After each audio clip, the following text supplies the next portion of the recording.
Hello physicists! Today we are going to be going through the 2017 OCR Physics A Exploring Physics paper. If you are looking for my solutions to the multiple choice questions, please have a look at a separate video in the description of this one.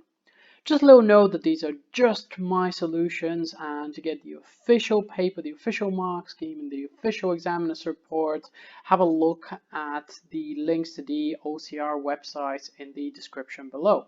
Okay guys, well, let's get started with the first written question, which is question 16. 16a, state the principle of superposition of waves. When two waves interact, the resultant displacement is the sum of the individual displacements. One of the keywords here is resultant, so I'm definitely going to underline that, and also individual displacements. Right, let's move on to the next one, which will be about the double slit experiment. Okay, part B, we have the famous double slit experiment and coherent blue light from a laser incident on a double slit. We have the separation between the slits, so very important, 0.25 millimeters, and we also have a picture of the pattern. I've just added those red lines to indicate the fringe separation X, which is actually the distance from a like fringe to a like fringe. For instance, if there's a dark fringe over here, it will be the distance from a dark fringe to a dark fringe. Notice that they've told us that the pattern shown is drawn to scale. So what that means is that we need to take our ruler and actually physically measure this distance over here. When I did this with a physical copy of the paper, I got that the full distance was approximately equal to 8 centimeters, like so, which is 8 times 10 to the power of minus 2 meters. Because there are 10 fringe separations contained within that image, the distance x from a like fringe to a like fringe will actually be 8 centimeters divided by 10, which is going to equal to approximately 8 millimeters, which is of course 8 times 10 to the power of minus 3 meters. Now let's put that value into the double slit equation, and we're going to use that to determine the wavelength of the blue light from the laser. So I'm going to write down my equation for the double slit, which is lambda is equal to ax divided by d. A is given in our question just up here. This is the slit separation, which is given to be 0.25 millimeters. Let's not forget to convert those to meters. So 0.25 times 10 to the power of minus 3 multiplied by x, which we have just found to be 8 millimeters, so 8.0 times 10 to the power of minus 3 meters, and we're going to divide that by the distance from the screen to the slits, which is given in the question, which is 4.25 meters. If we put those into a scientific calculator up to two significant figures, we are going to get 4.7 times 10 to the power of minus 7 meters. Final part of this question, the blue light is now replaced by a similar beam of red light. State and explain, if any, of the effect on the fringes observed on the screen. So this is, in other words, asking us what is happening to our fringe separation x. So I'm just going to rearrange my lambda is equal to ax over d equation for x, and just rearranging for it, we get that x will be equal to the wavelength multiplied by d, which is the distance to the screen, divided by a. We can clearly see that x and the wavelength are directly proportional. Now red light has a longer wavelength, so I'm just going to write that over there. So red light has a longer wavelength.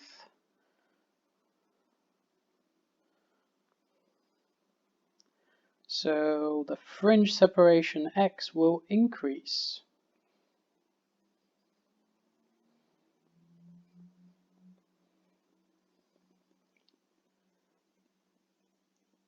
Now, it'll be very easy to lose the second mark unless we mention that the only way that this is true is if D and A remain constants. So we cannot push the screen any closer or change the actual separation of the slits. So X will increase if D and A are constant. Okay, on to the next one. Okay, question 17. The first part is asking us to state one SI base quantity. So I'm going to be quite careful not to choose a unit.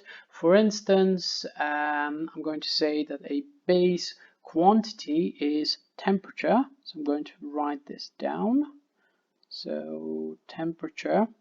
Now, I would not have scored the mark if I had said, for instance, Kelvin or an amp or a mole, etc. Part B, figure 17 shows two resistors, X and Y. The resistors are wires. Both wires have the same length and diameter D. The material of X has resistivity ρ, and the one for Y has resistivity 2ρ. Show that the total resistance of the wires is given by the following equation. Well, let's start from the basics and let's just find the resistance of X, then we find the resistance of Y, then we just add them up. So let's start off with the resistance of X. I'm going to call that Rx. This is going to be ρL divided by A.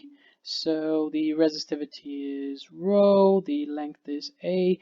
The area is pi r squared of a circle, which means that it's going to be pi d over 2 squared, like so, which is going to be ρ times L divided by pi d squared divided by 4 again.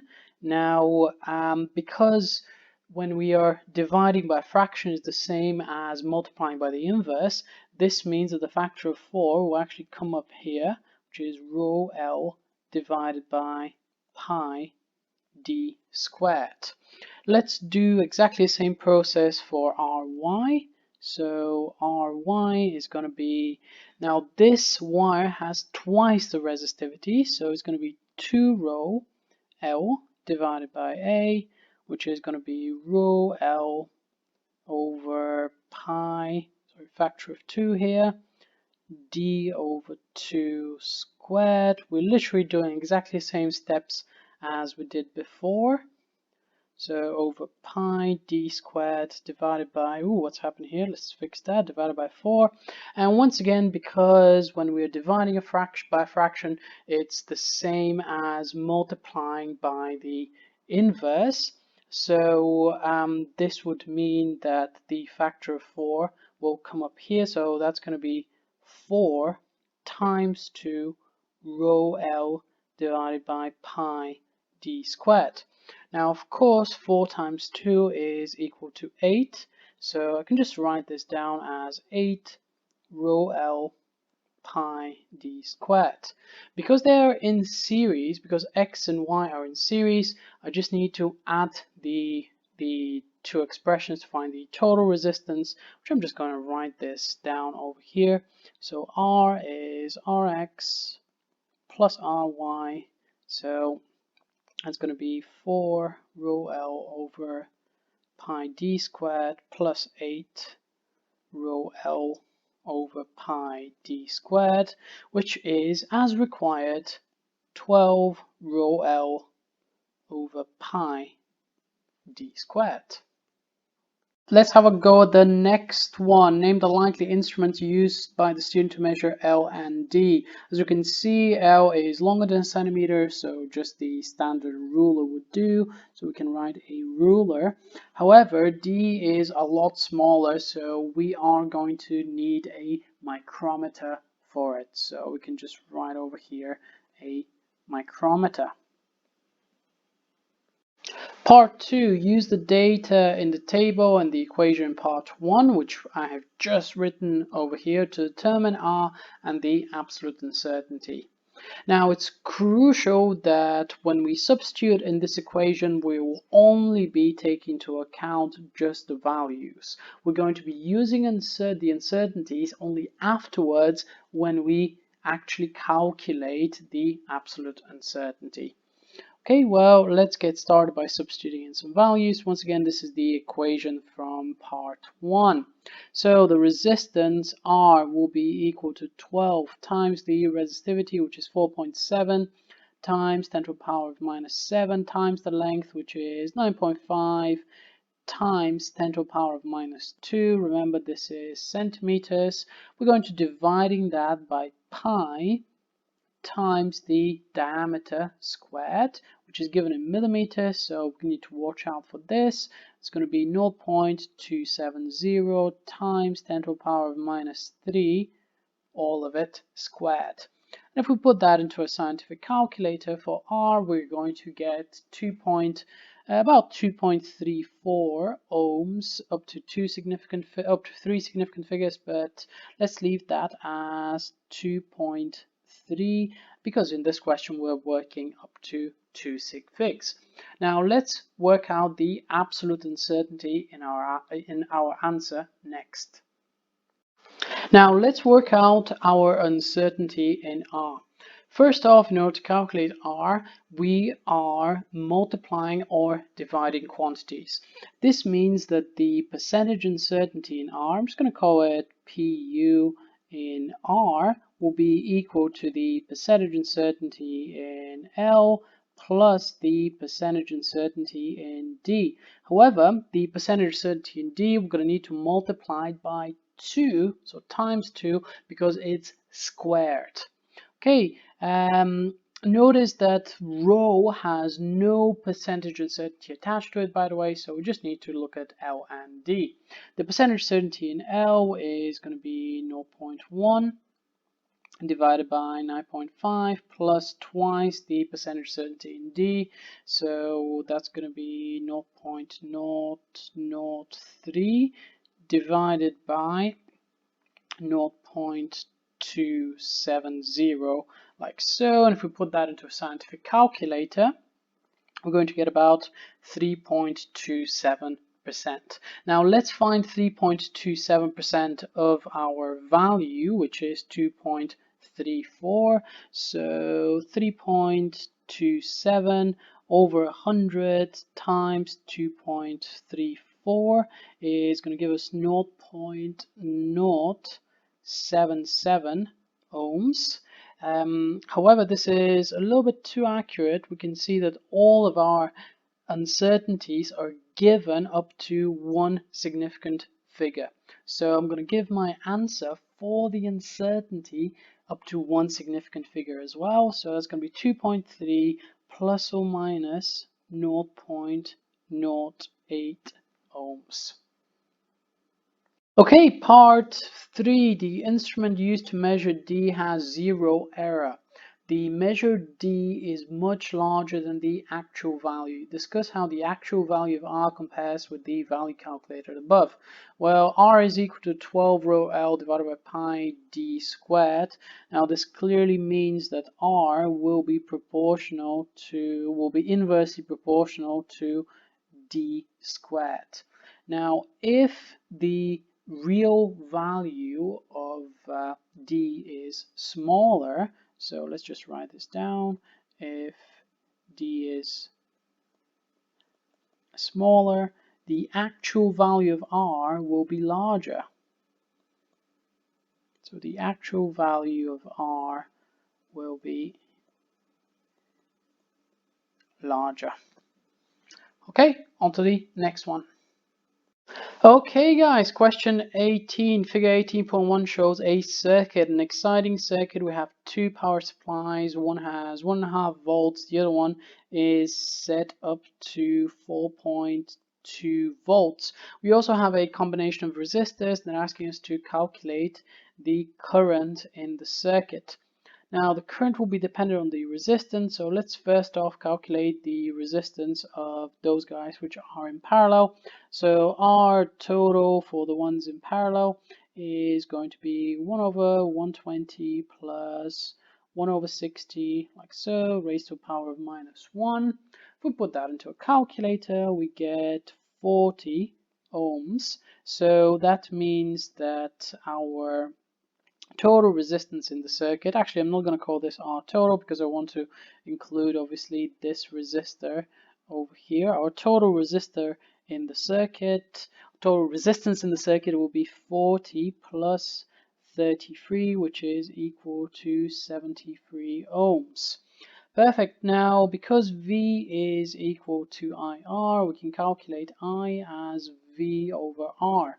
Notice that now we have two power supplies which are not connected the right way around. They're not connected positive to negative. They're connected positive to positive and negative to negative, which means that we need to take away the two values to get the current. So the voltage is going to be 4.2 minus 1.5, because in order to work out V, we need to take those away from one another, and the total resistance in the circuit, we're going to use the total value, of course, here is going to be 73.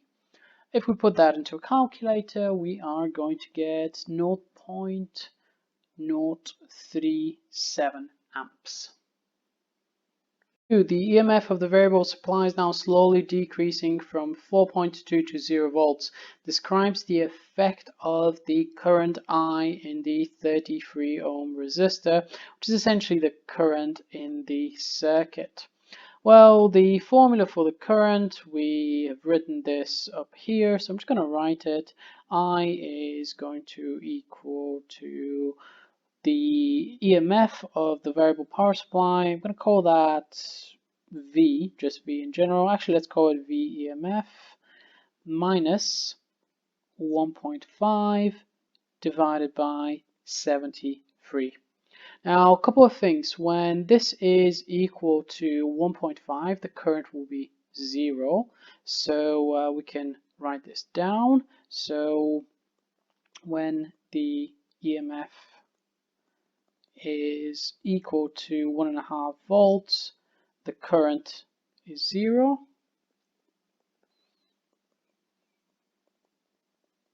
Additionally, when it is decreasing from 4.2 up to 1.5, the current will also be decreasing, because this number here in total will be getting smaller, which would mean the current will be getting smaller. So I'm also going to say that as the EMF decreases up to 1.5 volts, so does the current.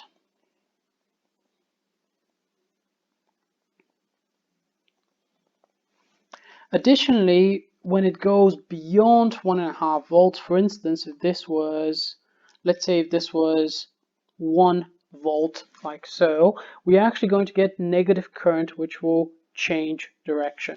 So finally, as a final potential possible marking point, I'm going to write down that as the EMF drops below 1.5 volts, the current is negative.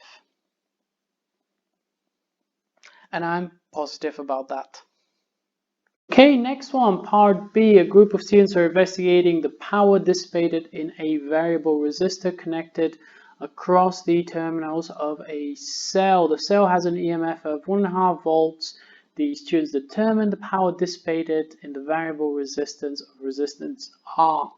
The figure below shows the data points plotted by the students with P against R. Okay, well, the group of students know that the maximum power is dissipated in the variable resistor when R is equal to the internal resistance of the cell. Describe with the help of a suitable circuit diagram how the students may have determined P and R. Okay, use the figure to estimate the internal resistance R of the cell and discuss any limitations of the data plotted by the group. You can immediately see quite a lot of limitations, but let's have a look at the solution. Let's start by answering each part individually of what we are required to do. For instance, the first part is to describe with the help of a suitable diagram how the students may have determined P and R. Here's our diagram. We have a cell which is connected to a variable resistor with a voltmeter in parallel and an ammeter in series. In order to find the power that's been dissipated, we need to find V and I because power is equal to V times I. So what we need to do is to vary the resistance to get different values of V and I. We need to measure V with a voltmeter and we need to measure the current with the ammeter. This is what will allow us to populate the y-axis of our P against R graph. For R, we can directly calculate that using R is equal to V over I for each data point. Let's have a go at the estimation of internal resistance.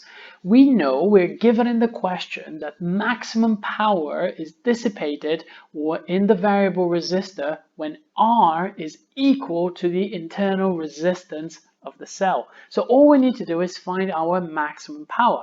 But hang on a minute, let's have a look at those values. There's no clear indication of what the maximum power is. In fact, we're getting a strange curve which kind of looks something like this. Now we can clearly see that there are some data points missing between R is equal to 1 and R is equal to 3. So the maximum power will potentially occur at some point, or it may not even look like this. We don't really know whether it sort of does something like this, in which case the maximum power will just be happening at 3 ohms, which will be our internal resistance, or it does another shape.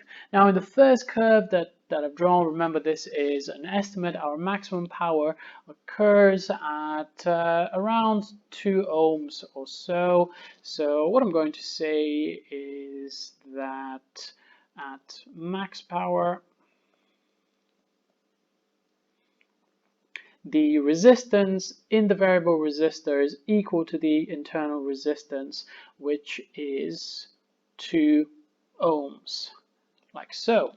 However, there are a lot of limitations to this experiment, and this will be our final section of this 6-marker question. In terms of data limitations, we clearly need more data points between R is equal to 1 and R is equal to 3 ohms. Additionally, error bars will be incredibly helpful to know the limitations of our data. And as always, it is a very, very good idea to take more readings and average to improve the accuracy of our results. So just a quick check, we've answered everything that's required. We've described with the aid of a suitable diagram how the students may have determined P and R. We've discussed the limitations of the data, and additionally we've had an estimate for the internal resistance of the cell. Right, on to the next one. Question 19 is all about the photoelectric effect. So let's have a look. Electromagnetic radiation is incident on a negatively charged zinc plate. Electrons are emitted when a weak intensity ultraviolet source is used. Electrons are not emitted at all when an intense visible light from a lamp is used. Let's explain those observations. The way we explain those observations is that the energy of the UV photons is far greater than the work function of the zinc plate. This is because E is equal to HF, and UV light in general has a much higher frequency compared to visible light. In other words, energy is independent of the intensity. Intensity is related really to the number of photons that strike per second. There is a one-to-one interaction between electrons and photons though, so the actual intensity is independent in the photoelectric effect. You never get, 1,000 photons or 1,000,000 photons interacting with one electron. It's always a one-to-one interaction. Right, let's have a go at part B. Part B, the maximum wavelength of EM radiation incident on the surface of a metal which causes electrons to be emitted is 2.9 times 10 to the power minus 7 meters. Calculate the maximum kinetic energy of the electrons emitted from the surface of the metal when each incident photon has energy of 5.1 electron volts. Now the maximum wavelength is going to correspond to the minimum energy, which is the work function. So remember the work function is just energy, so we can just set that equal to hc over lambda, and we can just substitute to find out our work function. So this will be equal to 6.63 times 10 to the power minus 34, which is Planck's constant, multiplied by the speed of light, which is 3.0 times 10 to the 8 meters per second. I'm going to divide that by the wavelength, which is 2.9 times 10 to the power minus 7 meters. Plug that into a calculator, and we're going to get 6.86 multiplied by 10 to the power of minus 19 joules. Now let's use Einstein's equation, which says that the energy of a photon, like so, is going to be equal to the work function plus the maximum kinetic energy. All we need to do is just rearrange for K max. So K max will be equal to the energy of the photon minus the work function. Now the energy of the photon though is given in electron volts, so I'm just going to make sure to convert them. So that's going to be 5.1 times our conversion factor, which is 1.6 times 10 to the power minus 19, and from that we're going to take away 6.86 times 10 to the power minus 19, and put that into a calculator. We're going to get 1.3 times 10 to the power of minus 19 joules. Okay, part C, we have this pretty cool electrical circuit in which we have some radiation which is incident on metal plates. However, we have connected also this to a variable power supply. Notice that the negative plate is connected to this one where the electrons are going, so the electric field between those two plates will be opposing the motion of the electrons. We can quite predictably see that the current is dropping off when the voltage is increasing. The reason for that is because as electrons are essentially attempting to travel from here to there, the force of repulsion from this plate, because this is a negative plate, the electrons will be repelled from it. The first question is asking us just to explain why the current decreases. Well, we've just literally done that, so let's just put this into words. So what we can say is that electrons are going to be repelled by the metal plate C as it is negative.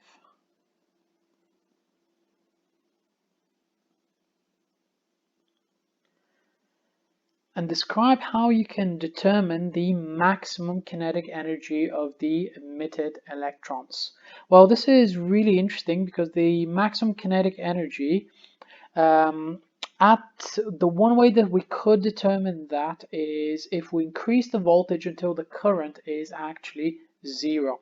And this happens right over here at this portion of the graph, because when the voltage is really high, none of the electrons can actually escape. They cannot really reach, none of the electrons can reach C. So when that happens, we can easily determine the maximum kinetic energy. We could just put that into words. So what I'm going to say is that at 0 current, so let's just say find the voltage Find the voltage at zero current. We could even do this actually. So the that's going to be 2.2 electron volts. It's going to be 2.2 volts, and the maximum kinetic energy will be correspondingly equal to 2.2 eV, which is equal to 2.2 times 1.6 times 10 to the power of minus 19, which if we put into a scientific calculator is about 3.5 times 10 to the power of minus 19 joules. Okay guys, question 20. Figure 20 shows a positively charged metal sphere and a negatively charged metal sphere. For the first one, we had to draw 5 electric field lines to show the field pattern between the sphere and the plate. Have I got 5? Yeah, I've got just about half 5. Now, the rule for drawing field lines is they must always enter and leave surfaces perpendicularly. So for instance, notice that this angle here is 90 degrees, then it curves, and then it strikes the wall at an angle of 90 degrees all the way throughout. Additionally, we need to indicate the direction of the field, which is always from positive to negative, so don't forget to include that in your field lines. For the next one, defining the electric potential, this is the work done in bringing a positive charge from infinity to a point per unit charge. Quite a few people might forget that the definition of an electric potential uses a positive charge in its definition. So that's really, really important. Part C, we have a metal sphere which is given a positive charge by connecting its surface briefly to the positive terminal of the power supply. You have the electric potential at the surface, which is 5,000 volts, and you have the radius of the sphere. Show that the charge Q on the surface is 8.3 times 10 to the power of minus 9 coulombs. Well, let's just write down the equation for the electric potential, which is Q divided by 4 pi epsilon naught R, and all we need to do really is just rearrange for Q. So because the radius will act as a distance in this case, so Q will be equal to V times 4 pi epsilon naught R, which is going to be equal to 5,000 times 4 pi times 8.85 multiplied by 10 to the power of minus 12 times 0.015 for the radius, like so, which is 1 centimeter. And if we put that into a scientific calculator, we are going to get 8.34, which is about 8.3, so 8.3 times 10 to the power of minus 9 coulombs. So let's have a go at part 2 of this question. Figure 20.2 shows the charged sphere from part 1 suspended from a nylon thread and placed between 2 oppositely charged vertical plates. We have the weight of the sphere, which is given as 1.7 times 10 to the power of minus 2, and we have the angle that the thread makes with the vertical. Show that the electric force in the charged sphere is 1.2 times 10 to the power of minus 3 newtons. The first step with this problem would be to do a free body diagram of all the forces acting on this sphere and how they're actually balanced. There are a total of 3 forces that are acting on this sphere. First off, we have the electric force, which is acting horizontally to the left. So let's call that Fe. We have the weight, which is acting vertically downwards, and we have the tension from the string, which is acting upwards at an angle. The tension could be resolved into 2 components, Ty and Tx. Tx. Tx is the horizontal component, Ty is the vertical component. Because the sphere is actually balanced, the electrical force has got to equal the x component and the weight has got to equal the y component. So in fact, rather than Ty, I could really easily just write the weight, at least in terms of magnitude. They have the same magnitude. And rather than Tx, I can say that there's an Fe acting as well to the right to balance out all of those forces.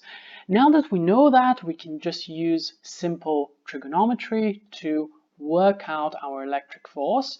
And because I have the opposite and the adjacent component, I can just use tan. So I'm going to write that tan of 4 degrees is equal to opposite over adjacent, which means that it's equal to the opposite, which is the electric force, divided by the adjacent, which is the weight.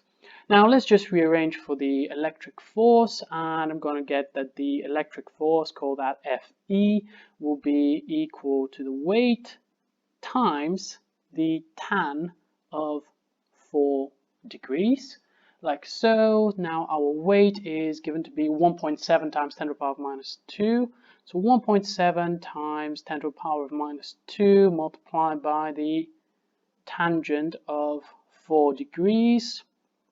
And if we put that into a calculator, we get just below 1.2, so 1.19 times 10 to the power of minus 3 newtons, which is equal to 1.2 times 10 to the power of minus 3 newtons, up to 2 significant figures.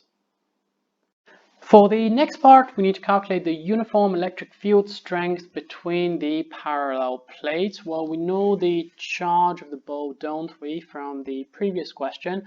We found that the charge of this ball Q was 8.3 times 10 to the power of minus 9 coulombs, and we know the magnitude of the electrical force, so we could just use the equation that the electric field is equal to the amount of electric force per unit charge, like so. Our electrical force is equal to 1.2 times 10 to the power of minus 3 newtons. Then we're going to divide that by the charge, which is 8.3 times 10 to the power of minus 9, and this will give us 1.4 multiplied by 10 to the power of 5 newtons per coulomb. Question 21. This one is about the parallel plate capacitor equation, which I'm just going to write down over here. We know that the capacitance is equal to the permittivity multiplied by the area divided by the distance between the plates. So all we need to do really is just rearrange for the permittivity, which will be equal to the capacitance multiplied by the distance between the plates divided by the area of overlap. Now our capacitance is 7.2 picofarads, so 7.2 times 10 to the power of minus 12 multiplied by the distance between them, which is 1.2 millimeters, so it's going to be times 1.2 times 10 to the power of minus 3, and we are going to be dividing that by the area of overlap, which is equal to 4.0 times 10 to the power of minus 4. If we put that into a scientific calculator, we are going to get 2.2 times 10 to the power of minus 11. Let's have a go at part B, calculate the total capacitance C in the circuit.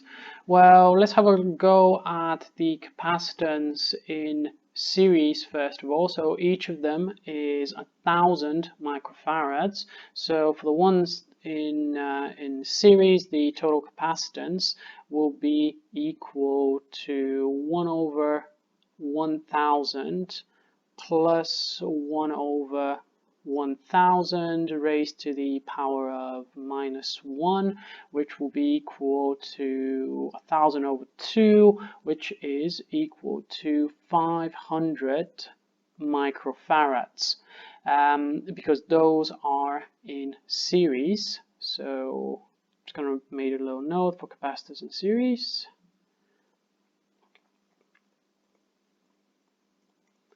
We use the 1 over rho, then those two are in parallel with the one above, so we just add them, and this one here is 1000, and the ones below act like essentially one capacitor of 500. So for the ones in parallel, the total capacitance in the circuit will just be added, so C total will be just equal to 1000 plus 500, which is equal to 1500 microfarads. Let's have a go at part 2. The switch S is closed at time t is equal to 0. There is zero potential difference across the capacitors initially at time t is equal to 0. Calculate the potential difference V across the resistor. So we are looking for the potential difference across the resistor. Remember, this is a question about the charging of a capacitor. So if you're unsure about the charging of a capacitor, please browse through my channel. Actually, I'll leave a link in the description below of my video on the charging of capacitors. Anyways, initially the voltage across the resistor is 1.5 when this is 0, this one here is 1.5 volts. As the capacitor is charging up, this will increase and the voltage across the resistor will decrease, and it will decrease exponentially. Find the exponential equation, which is VR is equal to V naught e to the minus t over CR. Our V naught is 1.5, and I'm going to multiply that by the exponential of minus t, so t will be 12 seconds in this case. C is the total capacitance in the circuit, which we found out in the previous question to be 1500 microfarads, or times 10 to the power of minus 6, multiplied by the value of the resistor, which is equal to 10 kilo ohms, so 10 times 10 to the power of 3, like so. If we put that into a calculator, we're going to get the voltage across the resistor at time is equal to 12 seconds to be 0.67 volts. As we've predicted, the voltage has dropped and it's approaching 0, and when the capacitor is fully charged up, it will be at 1.5 volts and the resistor will be at 0 volts. Okay, on to the next one.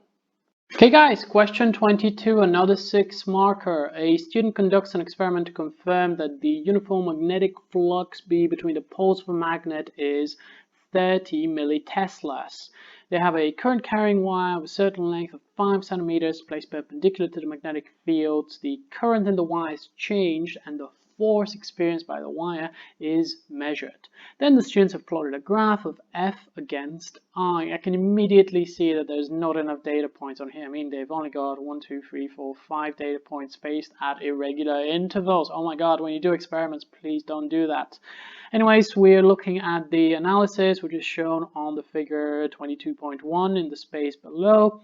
So F is equal to Bill, that's fine. They found the gradient, which is BL, and they found the magnetic flux density to be 32 milliteslas. This is just 2 milliteslas out from the 30 milliteslas value given by the manufacturer. So the experiment is very accurate. Evaluate the information from the figure and the analysis of the data. Okay, so we need to do two things: evaluate the information from the figure and then the analysis of the data. So before I even start writing, I'm going to split my answers into two. Number one will be essentially looking at this figure. Number two, I'll be looking at their analysis. Well, let's get started. So here is my evaluation from the information from the figure. Number one is we can see that the line of best fit does not pass through this error bar, and in fact it should pass through all of them. There's clearly not enough data points to make justifiable conclusions. There are only 5 data points, and additionally they have seemed to have been taken at pretty random values. So as I say over here at the end, the current is not measured at regular intervals. There's no horizontal error bars. If we know the error bars for the force, nothing is stopping us from writing down our error bars from the current, unless they're too small, of course, but then that should be noted in the analysis. The triangle that's been used for the calculation of the gradient is extremely small. As we've said before, it should be at the very minimum the half of the graph in either direction, and this is clearly not the case. In general, we're always trying to aim our gradient triangles to be as large as possible. Okay, well now let's have a look at their analysis. In terms of the evaluation of the analysis, the first aspect that we notice is that there's no mention of absolute or percentage uncertainties that are calculated, and those really need to be done for every single experiment out there. This could be also done by drawing the line of worst fit to determine the uncertainty in the gradient. If you're unsure how to do this, please have a look at my video on the line of worst fit and how it can be used to determine uncertainty. Link is in the description of this video. The linear analysis is correct, so in a graph of f against I, the gradient is going to be b times L. So f is on the y-axis, I is on the x-axis, so what we're left for the gradient is b times L. The intercept though should be 0, and our intercept here is clearly not 0. Their values appear accurate though, at least the final value for their experiment. You can calculate the percentage difference, which remember is your experimental value minus the real value times 100, which is going to be equal to about 7%. Okay, part B, we have a transformers circuit over here, and we need to use Faraday's law of EM induction to explain why the filament lamp is lit. So here is my solution. The first thing that this question says is to use Faraday's law. So I've just given a statement of Faraday's law, that is that the induced EMF is proportional to the rate of change of magnetic flux linkage. Mathematically, the induced EMF is proportional to the number of coils times the magnetic flux divided by the change in time. So AC current in the primary coil would mean that there's a changing magnetic flux linkage. So the current is changing, which means that the magnetic field around this coil is changing. The changing magnetic field around this area will actually induce a EMF in the secondary coil, and hence the lamp will be linked. We can put this in words as the changing flux linkage in the secondary coil and the core induces the EMF, and the lamp is still lit. On to the next one.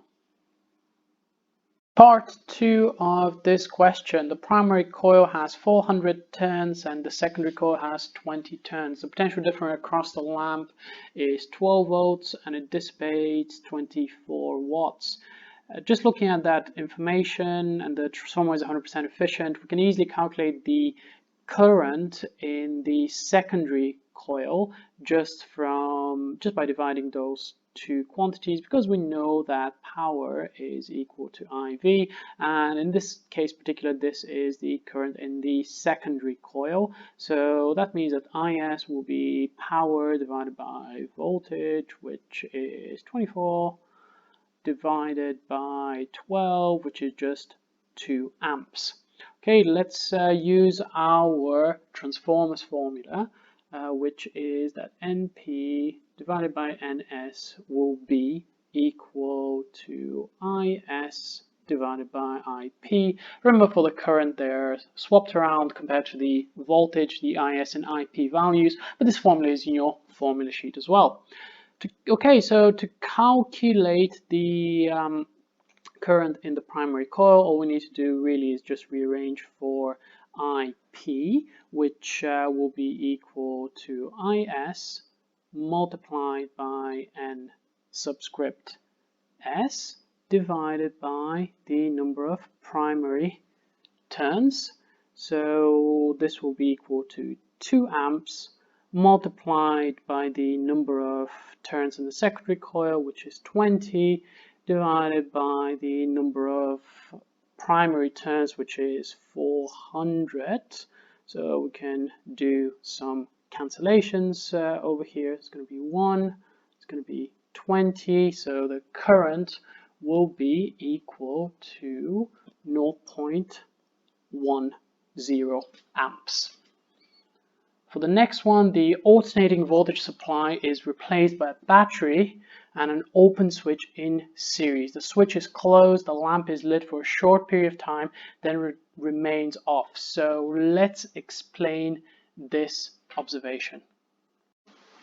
So remember, the induced EMF is actually proportional to the change in magnetic flux linkage. So when we replace that power supply by a battery, and a battery is producing DC current, only initially there is a change in the current just when we flip the switch, and that means that only initially there's a change in magnetic flux linkage right at the start, and this actually produces the little light for the short period of time.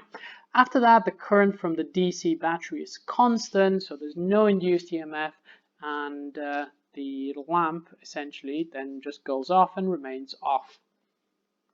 Hey guys, question 23. We're approaching the end of this paper. Describe the nature of the strong nuclear force. So once again, the strong nuclear force is a force between hadrons only. So that's protons and neutrons only in this case within the nucleus.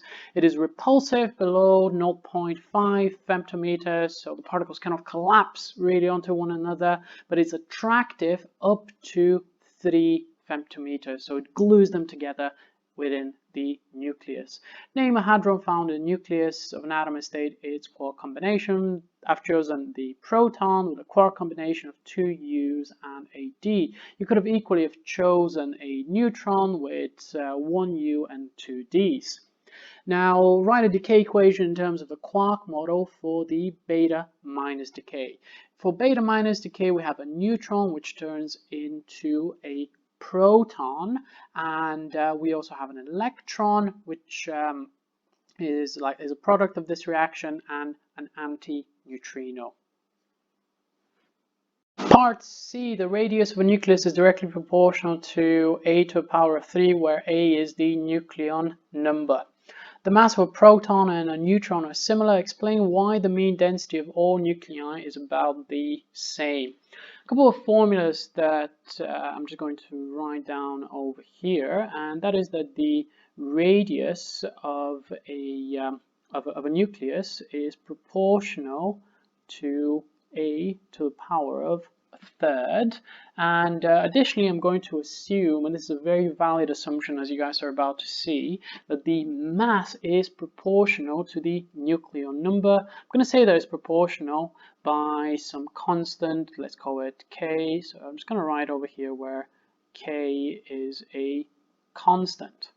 Now let's write down a formula for the density. So density is mass over volume. Now our density is equal to Ka, where K is some constant. The volume, assuming that they're spherical, is equal to 4/3 pi r cubed, like so.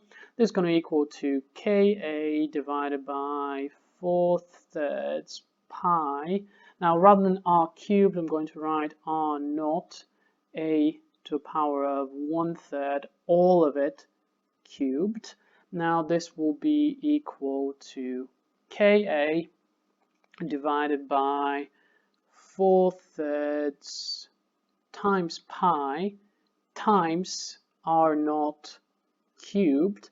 And notice that a to the power of a third, if we cube that, we just get a, like so.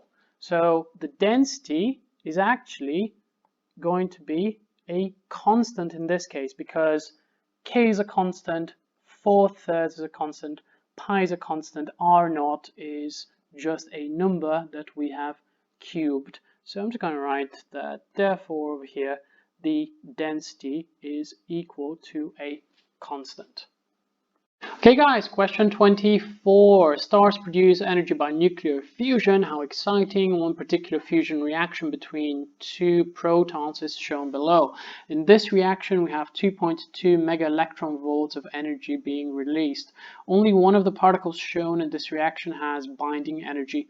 Well, if we look at these, the only particle which has more than one particle in the nucleus is this one here, because it has two nucleons. All of these hydrogen nuclei, they have nothing to bind, so we can only talk about binding energy about this one. Determine the binding energy per nucleon of this particle and explain your answer. So what I'm going to say is that H21 has two nucleons, like so. 2.2 MeV are released, so this means that the binding energy will be equal to the energy that's been released due to conservation of energy. So this would mean that the binding energy per nucleon, so we can just write this over here, so the binding energy per nucleon will be equal to 2.2 mega electron volts divided by 2, which is 1.1 mega electron volts. Part B, explain why high temperatures are necessary for fusion reactions to occur in stars. So remember, the protons, they don't like each other. They repel one another due to the electrostatic forces. The only way you can force them close enough for fusion to occur is with higher temperatures, which means higher kinetic energies, higher speed, so they overcome that electrical potential. They get close enough for fusion to occur.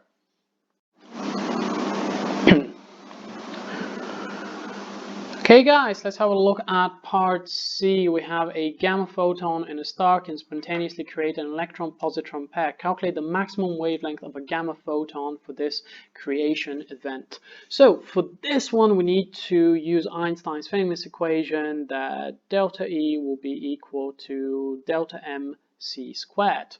The change of energy, because all of that energy from the mass will go into the production of a gamma photon, we can set that to the energy of a photon, so delta E will be hc divided by lambda. Our change in mass is the mass for the entire pair, so both the electron and the positron. Remember, an electron has the same mass as a positron, so delta m will be equal to twice the mass of an electron times c squared. Now all we need to do really is just rearrange for our wavelength lambda, which will be equal to hc divided by twice the mass of an electron times c squared. This will cancel out like so. So the wavelength will be equal to h, Planck's constant, which is 6.63 times 10 to the power of minus 34, and we're going to divide that by twice the electron mass, so it's going to be 2 times 9.11 times 10 to the power of minus 31, multiplied by the speed of light, which is 3.0 times 10 to the power of 8. We're going to carefully input that into a scientific calculator and get a value for the maximum wavelength to be 1.2 times 10 to the power of minus 12 meters. Okay guys, part B, the half-life of fluorine-18 is 110 minutes. Calculate the time t in minutes for the activity of this radiopharmaceutical to decrease to 30% of its initial activity. Now we're going to use the exponential decay equation for that, but for that we need the decay constant. So remember, if we have the half-life, we have the decay constant. So we know that lambda times the half-life, so if we multiply that by the half-life, will give us the ln of 2. This formula is given in your formula sheet. This means that our decay constant lambda will be equal to ln of 2 divided by the half-life, which is 110 minutes. Notice that in this case, I'm not going to convert that to seconds because they're asking for our answer in minutes. So as long as I'm consistent and keep working throughout all parts of this question in minutes, I'm going to get my final answer in minutes as well. Anyway, so when we put that into a calculator, we're going to get that lambda will be equal to 6.3 times 10 to the power of minus 3 minutes to the power of minus 1. Now let's use the exponential decay equation, that is that A will be equal to the initial activity times e to the minus lambda t. Well, what we can do next is just simply rearrange for e to the minus lambda t. So a over a naught will be equal to e to the minus lambda t. Remember, the ratio between a and a naught will now be 30% because we're given that the activity will decrease to 30%. So a over a naught will be equal to 0.30, which will be equal to e to the minus lambda t. Now let's take the natural log of both sides. So what I'm going to do is say that ln of 0.30 will be equal to ln of e to the minus lambda t, ln of 0.30, ln and e, their inverse function, so what I'm left with is minus lambda over t. So just rearranging for t, we're going to get that t will be equal to ln of 0.30 divided by minus lambda, and minus lambda is minus 6.3 times 10 to the power of minus 3. And if we put that into a scientific calculator up to two significant figures, we are going to get about 190 minutes. The very last question from this paper: PET scanners are not available in all hospitals. This is because fluorine-18 requires expensive on-site particle accelerators and it has a very small shelf life. Suggests the impact this may have on the treatment and the diagnosis of patients in the country. Well, because it's more expensive, I imagine it will be less available, so it will probably increase the, let's just say that it will increase the waiting time for treatment and diagnosis. Okay, folks, well, these were my solutions to the entire paper of Exploring Physics, OCR Physics A 2017. Once again, these are just my solutions, so they're not official solutions. For the official mark scheme, please visit the OCR website. And thank you very much for watching, and I hope my solutions were useful.